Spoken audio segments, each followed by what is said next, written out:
Boa noite, sejam todos bem-vindos.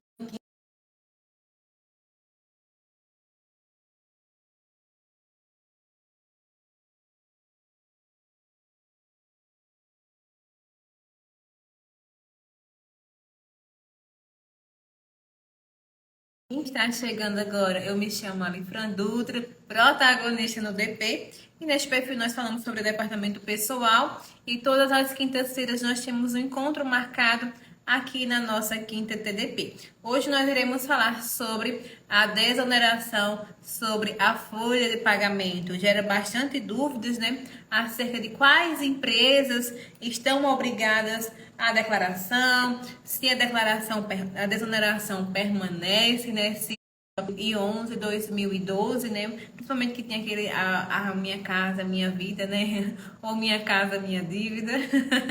Mas ela veio para aliviar um pouco da carga tributária previdenciária das empresas. Nós temos 17 setores que podem fazer a opção pela desoneração da folha de pagamento em janeiro de cada ano, no momento que a empresa foi constituída. Então, se eu tenho uma empresa, ou se é mais vantajoso pela folha normal com a contribuição do pai que tá travando. Ó, travou. Travou em que ponto? Eu mudei agora a conexão para a do meu celular.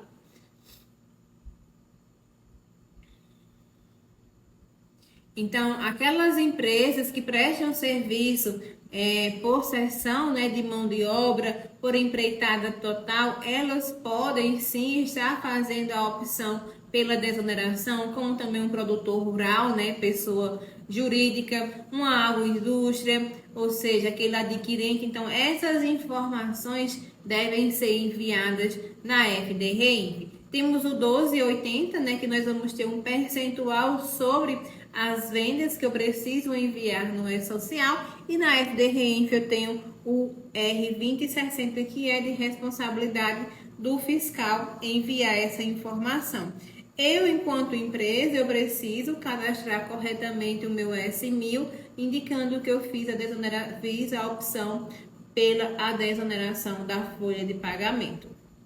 E recentemente saiu uma solução de consulta, né, a respeito de quando uma empresa do Simples Nacional, pertencente ao anexo 4, né, que tem tributação sobre a folha de pagamento, onde a CPP dela não é no DAS e sim sobre a folha de pagamento, ou se ela fizer a opção pela desoneração, naquela competência que ela deixar de ter um faturamento, ela vai recolher sobre 20% das remunerações dos empregados e não vai recolher nenhum valor porque não teve a receita bruta, não teve uma comercialização ou até mesmo uma prestação de serviço. Então, nesse caso, vai mudar, né, os parâmetros.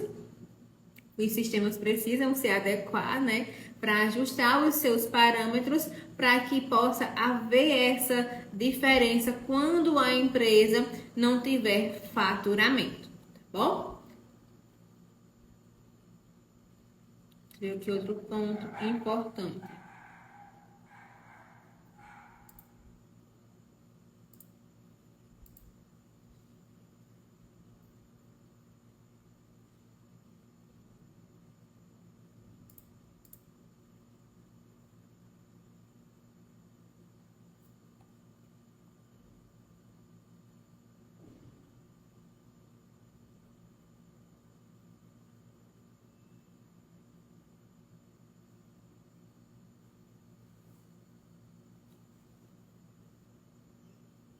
Então, tem várias particularidades da questão que envolve a parte fiscal quando uma empresa vai fazer a opção pela desoneração da folha de pagamento. Existe todo um planejamento, né, para que essas empresas venham fazer a opção pela desoneração da folha de pagamento. Então, desde 2013, né, quando foram incluídas as empresas do setor de construção civil na desoneração sobre a folha de pagamento, haviam divergências sobre como seria feita a opção do recolhimento para aquelas empresas do Simples Nacional pertencente ao anexo 4. Então, as empresas do anexo 4, elas se caracterizam como praticamente como fosse uma empresa normal na questão da tributação sobre a folha de pagamento. Por quê? Porque ela vai pagar 20% sobre as remunerações dos empregados, vai pagar RAT ajustado, só tem uma particularidade que ela não tem terceiro das empresas normais, mas os demais tributos ela vai recolher também sobre a folha de pagamento e dependendo da atividade, por exemplo, a atividade de construção de edifício, a empresa pode sim fazer a opção pela desoneração da folha de pagamento.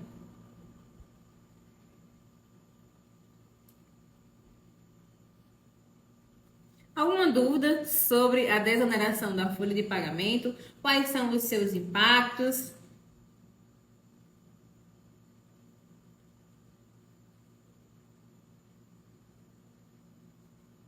Então, a lei que instituiu a desoneração da folha de pagamento foi a Lei 12.546 de 2011. Então, com o passar mais do tempo, precisamente em 2015, a desoneração sofreu uma alteração com a entrada da Lei 13.161 de 2015. A partir desta lei, as empresas passaram a ter o poder de optar pela contribuição, né, da receita bruta ou pela contribuição previdenciária, porque de 2011 até 2014, se a empresa ela estava naquele rol, né, de atividades de KNAI preponderantes que pertenciam à desoneração da folha de pagamento, ela não podia simplesmente deixar de não optar. Ela era obrigada a optar pela desoneração. E quando foi em 2015, as empresas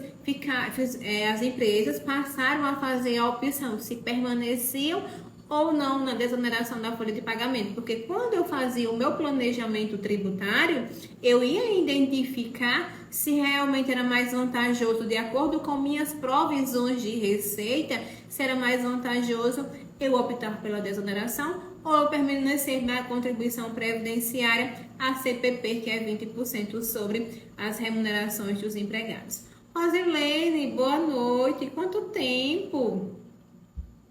Como é que você está? Então, existe 17 setores que podem fazer a opção pela desoneração. Quais são os principais? Serviços de tecnologia, ou seja, TI, setor hoteleiro, teleatendimento, ou seja, aqueles call center, eles podem fazer, né, a opção pela desoneração da folha de pagamento, setor de transportes e serviços relacionados, né, à prestação de serviço, setor da construção civil, comércio varejista, setor da indústria. Então, dependendo de qual seja o KNAI daquela empresa, ela pode sim fazer a opção pela desoneração.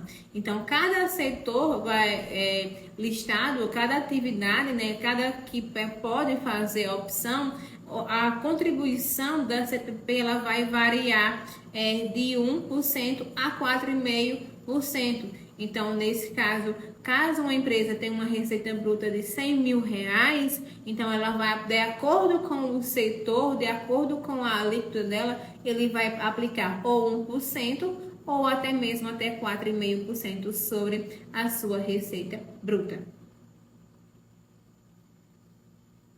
Então, como eu falei anteriormente, né, desde do início do ano que vem uma discussão se a desoneração vai permanecer, se vai haver alguma mudança, se vai ser de forma progressiva, né? Que saiu até acho que foi uma nota da Receita ou foi uma instrução normativa, agora não me recordo, que ela vinha trazendo como seria a forma de cálculo com uma tabela progressiva, se ia ser com uma tabela progressiva, se não ia ser mais de forma alguma. Então, vem havendo nessa discussão desde janeiro e recentemente saiu uma decisão do STF dizendo que a desoneração está prorrogada até o dia 11 de setembro. Após o dia 11, não saberemos como vai acontecer essa novela mexicana, né? Porque santa paciência, por que não decide logo, né?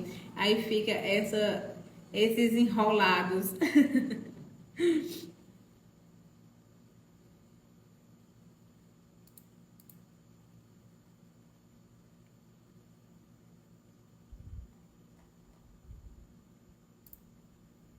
Então, pessoal, eu abordei aqui os principais pontos sobre a desoneração da folha de pagamento. Se você chegou agora, a live vai ficar salva. Se você tem alguma dúvida, coloca aqui as suas dúvidas nos comentários que eu irei te ajudar acerca de dúvidas acerca da desoneração sobre a folha de pagamento, tá bom?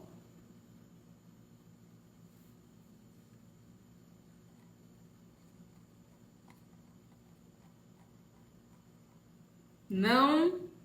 Então, essa foi mais uma quinta TDP, o nosso encontro semanal de todas as quintas-feiras. Então, um grande abraço e até a nossa próxima live, nosso próximo encontro.